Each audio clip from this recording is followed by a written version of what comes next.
총 16만여 명의 전사자가 발생한 3년간의 전쟁. 비록 전쟁은 끝났지만 아직 12만여 명의 전사자가 애타게 귀환을 기다리고 있습니다. 경기도 파주 파평산 일대에서 6.25 전사자들의 유해를 찾기 위한 발굴 작업이 이루어졌습니다.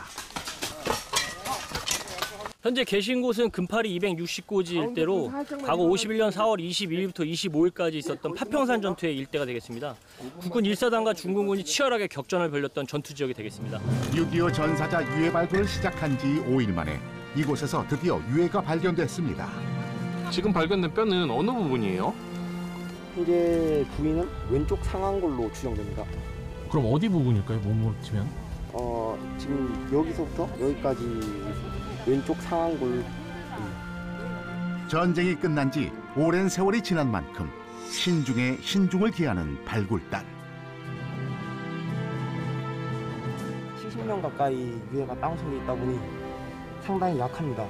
때문에 유해를 다룰 때 붓이나 이런 것들을 통해서 좀 섬세하게 작업하는 과정이 필요하다고 생각합니다.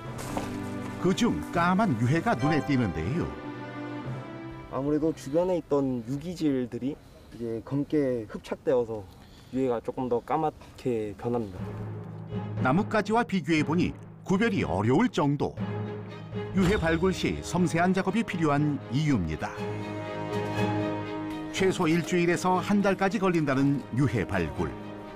유해 발굴은 총 4단계로 구분해서 진행을 합니다.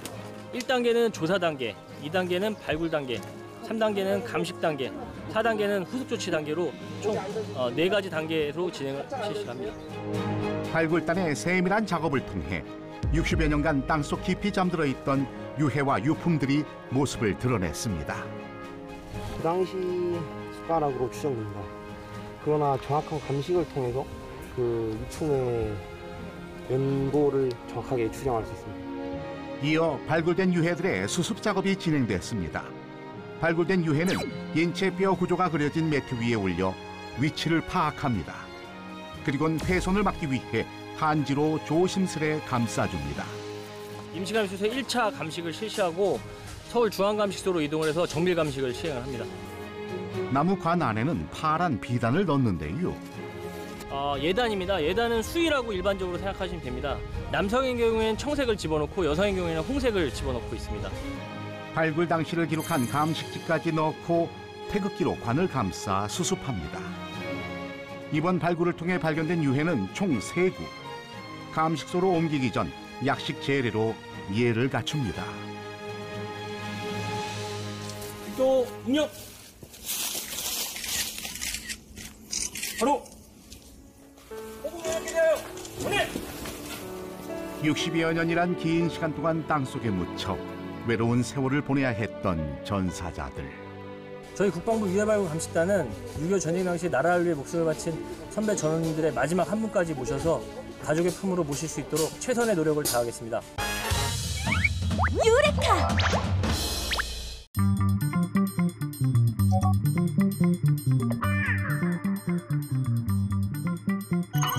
특별한 방법을 알려주겠다던 셰프 귀빈을 안내한 곳은 지하주차장. 오 마이 갓! 내가 실망했다고 했더니 여기서 날 해치려고 해? 이런 쓰바씨. 아니 그게 아니라 이게 내 요리 도구라고요. 뭐가요? 이 차가요. 이 차의 엔진으로 고기를 익힐 겁니다. 엔진으로? 차량의 보닛을 열자 엔진이 보이는데 야, 차량이 운행 중일 땐 이 엔진이 매우 뜨겁거든요. 아무리 뜨거워도 삼겹살을 익히기엔 물이 아닌가요? No, 아니죠. 엔진 내부에서 폭발이 일어나고 있기 때문에 열이 생각보다 엄청나답니다. 폭발이요? 엔진 내부에는 실린더라는 장치가 있는데요. 이곳에 연료가 들어가면 피스톤을 통해 압축이 되고 점화 플러그가 불을 붙이면 폭발하여 피스톤을 다시 밀어내게 됩니다. 이를 통해 자동차가 앞으로 나아갈 수 있는데요. 이러한 과정 때문에 차량이 달리고 있을 때는 이곳에 엄청난 열기가 발생하게 됩니다. 그래서 여기에 삼겹살을 놓아두고 주행을 하게 되면 삼겹살이 아주 맛있게 익게 되죠. 도저히 못 믿겠으니 한번 보여줘. 오케이. 셰프의 요리, 먼저 삼겹살이 잘 익을 수 있도록 칼집을 낸 뒤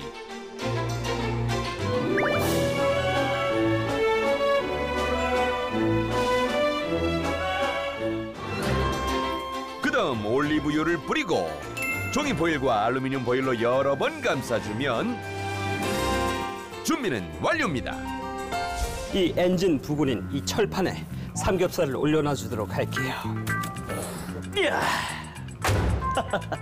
그럼 이제 달리기만 하면 되는 건가요? 그럼요. 출발할까요? 좋아요. 그럼 몇 분이나 주행해야 하죠? 한 30분 정도? 오케이. 자, 시작. 드디어 시작된 주행. 그런데 지나치게 스피드를 즐기는 셰프. 왜 이렇게 달려? TV도 태우고 이렇게 빨리 달려. 스튜피! 걱정 말아요. 내가 얼마나 베스트 드라이버인지. 그렇게 공포의 드라이브는 계속되고 쏙쏙쏙! 시간 다 됐어요! 시간 다 됐어요! 어느덧 30분 경과. 과연 엔진 열만으로 삼겹살이 익었을까요? 드디어 결과물을 확인해 보는데 와우! 노릇하게 익은 삼겹살? 철판에 닿았던 면은 바짝 익은 반면 그 뒷면은 그렇게까지 바짝 익지는 않았군요. 육즙도 살아있어. 한 면을 보아도 완벽하게 익었습니다. 풍부한 스테이크의 맛.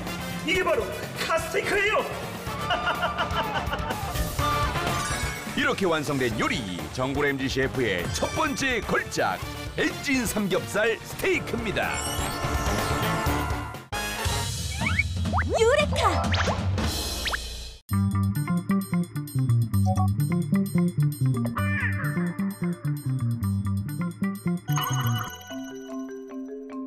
한옥은 주로 나무와 흙으로 짓는 집이기 때문에 비가 벽으로 들이치면 쉽게 손상될 수 있는데요. 하지만 한옥의 깊은 처마가 벽이 물에 젖는 것을 막아줍니다. 또한 처마는 햇빛의 양을 조절하는 데에도 효과적인데요. 처마 깊이는 계절에 따라 집 안으로 들어오는 햇빛의 양을 조절해주기 때문입니다. 이것은 계절에 따라 태양의 고도가 달라지는 원리를 이용한 것으로 태양의 남중 고도가 높은 여름에는 햇빛이 처마에 가려져 방까지 들어오지 못하게 하고요. 반면에 태양의 고도가 낮아지는 겨울에는 점심에도 햇빛이 집안 깊숙하게 들어와 방을 따뜻하게 해준다고 합니다. 또 처마의 길이는 지역마다 다르다고 하는데요. 태양의 고도가 높은 지역에서는 뜨거운 햇빛을 차단하기 위해 처마의 길이가 더 길고 태양의 고도가 낮은 지역에는 춥기 때문에 햇빛이 더 잘 들어오게 하려고 처마가 작다고 하네요. 처마를 통해 여름날 뜨거운 태양을 피했다면 대류 현상을 이용해 시원하게 여름을 보내기도 했는데요. 보통 한옥은 앞쪽은 양, 뒤쪽은 음으로써 앞은 밝고 건조하게 그리고 뒤는 그늘지고 습하게 조성하는데요. 그럼 마당과 뒷뜰 사이의 기온 차이로 대류현상이 발생해 자연적인 통풍이 이루어집니다. 대류현상이란 따뜻한 공기는 올라가고 차가운 공기는 무거워지면서 아래로 내려오는 현상인데요. 즉, 산바람이 마당 쪽으로 불어 내려오면 대청을 통하게 됩니다. 대청의 앞쪽은 개방되어 있고 뒤쪽은 벽과 창을 만들어 바람의 속도가 빨라지도록 하는데요. 그래서 무더운 날에도 대청은 시원함을 느낄 수 있습니다. 대청마루 밑도 공기가 잘 통하도록 북쪽에 바람구멍을 낸다고 하니 선풍기나 에어컨을 능가하는 자연 냉방 장치라고 할 수 있죠. 한옥은 다른 나라의 전통 가옥이나 양옥과 달리 높은 기단으로 이루어져 있는데요. 기단을 만든 목적은 지하수나 빗물이 집으로 올라오는 것을 막기 위해서였습니다. 이렇게 기단을 여러 겹 쌓아 올리면 지표면에서 올라오는 습기를 막아 쾌적한 환경을 유지할 수 있죠. 또 땅에 있는 벌레로부터 보호하기 위해 쌓기도 했다고 하니 조상들의 지혜에 다시 한번 놀라게 되네요. 유레카!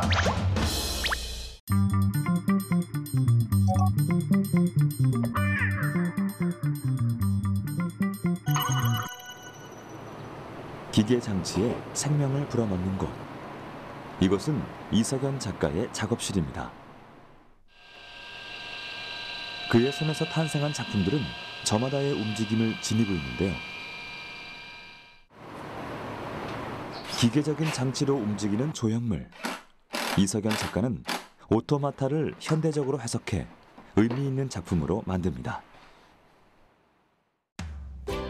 어린아이들은 자신의 인형이 살아 움직이길 바랍니다. 그래서 인형과 대화를 하며 함께 먹고 걷는 일들을 상상하죠.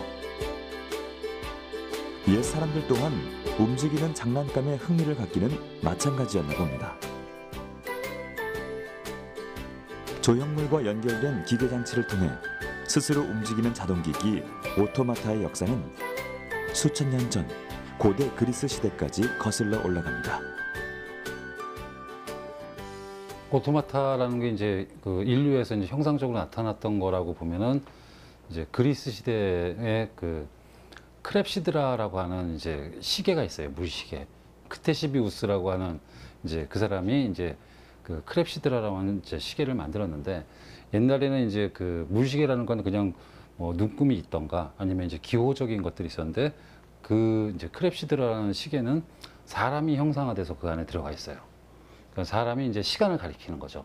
그래서 물이 차오를 때마다 이제 자기가 이렇게 손가락으로 가리키고 있는 그 눈금이 그 시간을 알려주는, 그때부터를 오토마타의 기원이라고 보고 있어요. 전력을 사용할 수 없었던 당시, 사람들은 어떻게 사물에게 움직임을 부여할 수 있었던 걸까요?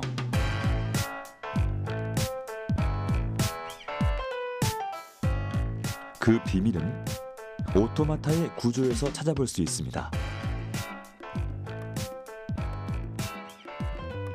샤프트는 동력을 전달하는 막대 모양의 구조로 손으로 잡고 돌리면 회전 운동이 발생하죠. 캠과 크랭크의 구조는 회전 운동을 상하 좌우 왕복 운동으로 바꿔주는 요소입니다. 이외에도 조형물과 연결된 각각의 구조물들은 사람의 힘을 동력으로 움직이며 저마다의 운동 방향으로 힘을 전달하는데요. 오토마타의 생동감은 인류가 고안해낸 초기 기계장치 설계 기술과 상상력이 만들어낸 결과물이라고 할 수 있죠.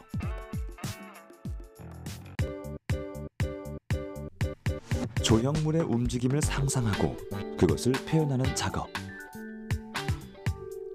오토마타 작가 이석연 씨에게 있어 이러한 작업은 상상 속에 생명을 불어넣어 현실로 구현해내는 일입니다. 그 과정 속에서 힘의 이동을 눈으로 확인할 수 있죠. 어떤 일을 할 수 있는 힘. 오토마타 속에서 발견한 동력은 수천 년 전에도 그리고 지금도 상상을 구체화시키는 특별한 수단으로 사용되고 있는데요.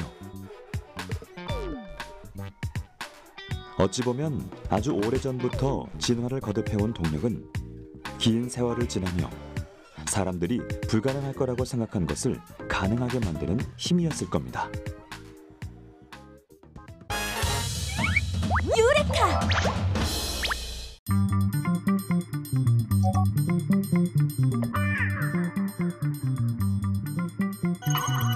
발굴된 유해는 신원 확인을 위해 서울에 위치한 중앙감식소로 이송됩니다. 정말요. 여기는 그 일반인 출입이 제한돼서 다른 검사한 후에 출입을 하도록 하겠습니다. 검사를 받아야 출입이 가능하다? 특수 임무를 맡은 기관인 만큼 외부인의 출입도 매우 제한적인데요. 혹시라도 방문자들의 뭐 땀이라든지 분비물들이 유해에 섞여져서 유해 유전자 검사 결과에서 방문자들의 유전자 검사가 검출될 수도 있거든요. 유해 유전자의 오염을 방지하기 위해서 진행을 하고 있습니다. 출입을 위한 필수 단계. 담당 PD도 유전자 검사 동의를 한 뒤 간단한 시료 채취에 참여했습니다. 철저한 절차를 거친 뒤 비로소 감식소에 들어갈 수 있었는데요. 감식소 안에는 신원이 밝혀지지 않은 수많은 유해가 자리에 있었습니다. 중앙감식소로 들어오면 정말 이 유해가 한 분 유해인지 두 분 유해인지 이제 그걸 먼저 확인을 하게 되는데 중앙감식소로 모인 유해들은 먼저 1차로 육안 감식 위주의 기초 감식이 진행됩니다. 70년이라는 시간도 있었고 우리나라 산 상태가 뭐 산성 토양 이런 것 때문에 유전자를 검출할 수 있는 부분들이 많이 소실이 되어 있고 유전자 검출률이 좋은 부위를 찾는 게 중요해요. 지금 아까는 안 보였는데 딱 보시면 지금 떼어서 유전자 분석가의 검사를 의뢰한 상태인 거죠. 뼈의 구조, 성장판 등을 통해 기초 감식으로 성별과 대략적인 나이를 추정합니다. 이후 기초 감식을 마치면 특수 장비를 이용한 정밀 감식을 통해 인종, 사망 원인 등 유해의 특정 정보를 밝혀냅니다. 뼈 단위를 저희가 확인을 해서 동물뼈인지 사람뼈인지 구별을 하는 일들을 하고 있습니다. 하지만 이러한 정밀 감식을 통해도 전사자들의 신원을 확인하기란 쉽지 않다는데요. 전쟁을 하게 되면 포탄이나 그다음에 총 같은 경우 맞아서 돌아가시기 때문에 완전 유해로 나오지 않고 부분 유해로 나오는 경우가 많습니다. 그리고 또 하나, 1951년 4월부터 군번 인식표가 지급된 탓에 군번줄을 받지 못한 전사자들은 더더욱 신원 확인이 어려운 상황이라고 합니다. 지금까지 발견된 유해들 중 신원이 밝혀지지 않은 유해들은 임시안치소인 국선제로 옮겨집니다. 그런데 무언가 이상한 점을 느낀 담당 PD. 여긴 약간 다른 곳보다 좀 더 서늘하네요. 네, 이곳 같은 경우에는 이제 1년 내내 20도를 유지를 하고 있는데 유해가 발굴이 되고 외부로 노출이 되기 시작하면은 산화의 영향으로 인해서 유해가 훼손되기 시작합니다. 그거를 막기 위해서 1년 내내 20도를 유지하고 있습니다. 가족들의 품으로 돌아가고 싶지만 바코드만이 이들의 이름을 대신하고 있습니다. 네, 현재 이곳 국선제에는 1만 명구가 안치 중에 있고 3월 기준으로 142분이 신원 확인이 되셔서 가족의 품으로 돌아가셨습니다. 유해는 신원이 확인될 때까지 또다시 기약 없는 시간을 보내야 하기 때문에 특수한 상자에 담아 보관한다는데요. 이 상자 같은 경우에는 일반 종이로 만들어진 상자가 아니라 수소이온 농도가 pH 7.0에서 10의 사이에 있는 펄프로 만들어진 특수한 종이 상자입니다. 이 상자의 역할은 유해가 산화의 영향을 받지 않기 위해서 만들어진 상자입니다. 가족의 품으로 돌아가길 기다리는 만여 구의 유해들. 하지만 그들의 신원을 밝혀줄 유가족들의 시료는 턱없이 모자르기만 합니다. 우리 단은 유전자 치료 채취를 위해 적극적으로 노력을 하고 있습니다. 하지만 유가족분들의 치료가 4만여 개밖에 되지 않기 때문에 더욱더 많은 유전자 치료가 필요한 상황입니다. 직계 가족은 물론 팔촌까지도 치료 채취가 가능하고 치료는 침을 통해서 간단하게 치가 가능하기 때문에 유가족분들의 적극적인 참여를 부탁드리겠습니다. 아직 찾지 못한 12만여 명의 호국 영령들. 그들이 하루빨리 가족의 품으로 돌아가길 바랍니다. 유레카!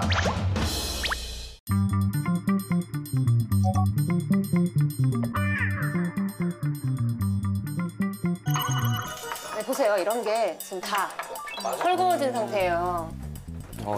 이건 너무 심하다 진짜. 다 쪼여졌어야 되는데. 여기서 식사하세요? 예, 그냥 이거 의자 놓고 그냥 이렇게 먹었더랬는데. 식사하시다가 이게 만약에 아예 주저앉아 버린다 그러면 엄청나게 위험한 상황이 벌어질 수 있었던 거라. 그러면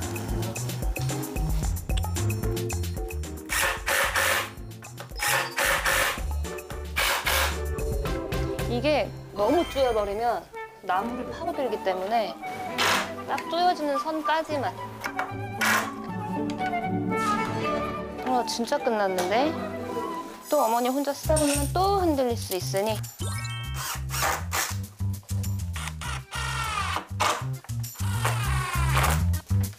이상한 데다가 바꾸는 게 아니에요.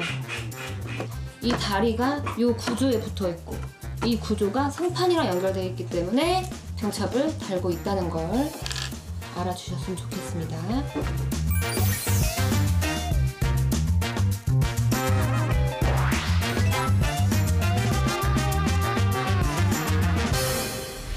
나 올라앉아도 되라고 그래요?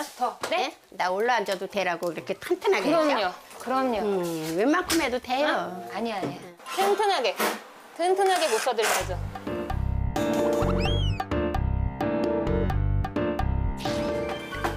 제자리로. 자. 진짜 이거. 너무 잘 됐네. 아까 어머니 뭐 이렇게 앉으셔도 된다. 이렇게 앉으셔도 된다.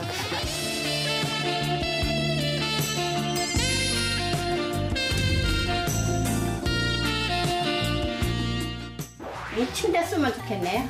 너무 잘 해놓으셔서.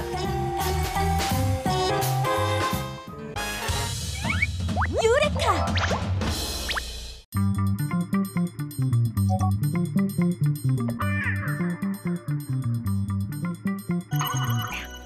국회 교섭단체 구성인원의 기준은 몇 명인가?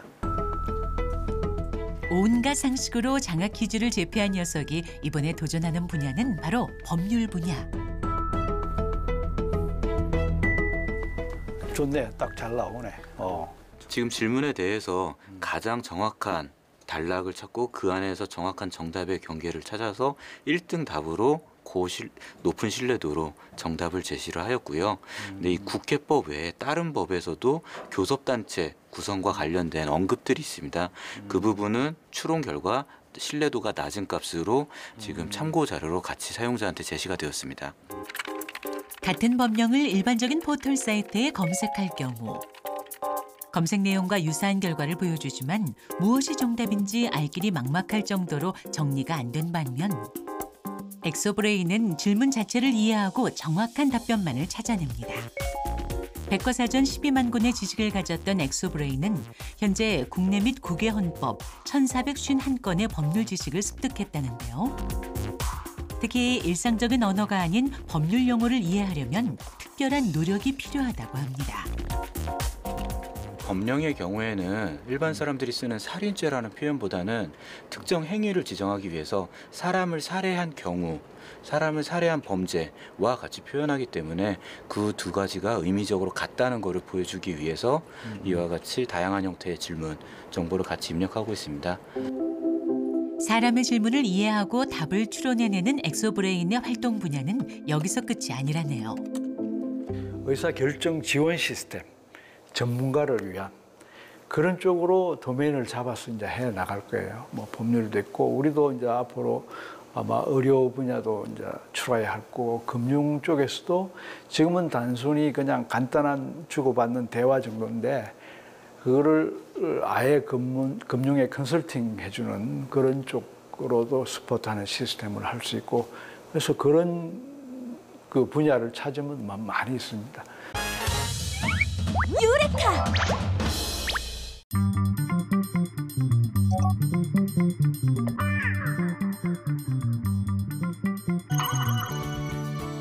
중력으로 주행하는 자동차, 그 연구실을 찾았습니다. 연구실 한가운데 자리 잡은 차량의 정식 명칭은 무동력 레이싱카입니다. 무동력으로 내리막길을 달리기 위해 고안해낸 테마파크용 자동차죠. 100년 전 유럽에서 시작한 놀이문화에서 아이디어를 착안해 이를 현대적으로 재해석한 연구진. 레이싱과 무동력은 어울리지 않는 조합이지만 상식을 벗어난 만큼 특별한 재미를 만들어낸다고 합니다. 연구진이 개발한 무동력 자동차엔 몇 가지 비밀이 숨어 있습니다. 온전히 내리막길에서 얻는 가속도로 주행하기 때문에 레이싱이 끝난 후 다시 출발 지점으로 언덕을 올라가기가 쉽지 않을 텐데요. 이 문제를 해결하기 위해 접목한 것은 바로 자율주행의 원리입니다. 그리고 그 중심에 라이다 센서가 있죠. 자율주행 자동차의 눈이라 불리는 라이다 센서는 펄스 레이저를 방출한 후 빛이 사물에 부딪혀 되돌아오는 시간을 계산해 장애물의 위치와 방향, 속도 등을 인식하는 장치인데요. 중력과 가속도로 레이싱을 한 다음 자율주행을 통해 언덕길을 차량 스스로 올라갈 때 라이다 센서가 장애물을 감지하는 겁니다.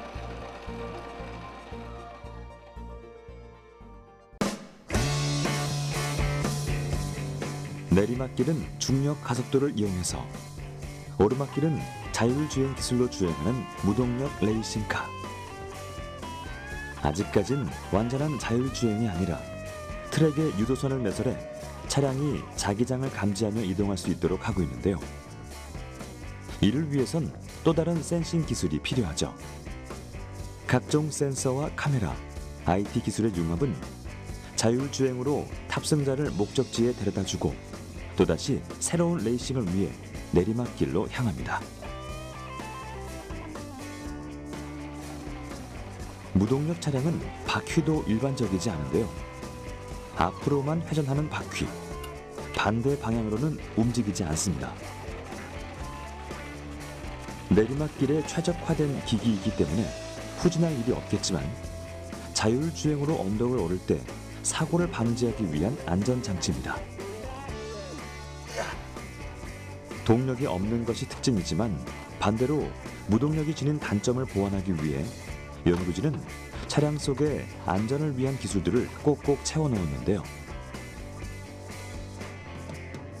자연의 힘으로 속도를 즐기고 과학기술의 힘으로 안전을 챙기는 무동력 레이싱은 이색적인 스포츠로서 사람들에게 색다른 경험을 선사하며 동력에 대한 새로운 관점을 제시할 겁니다.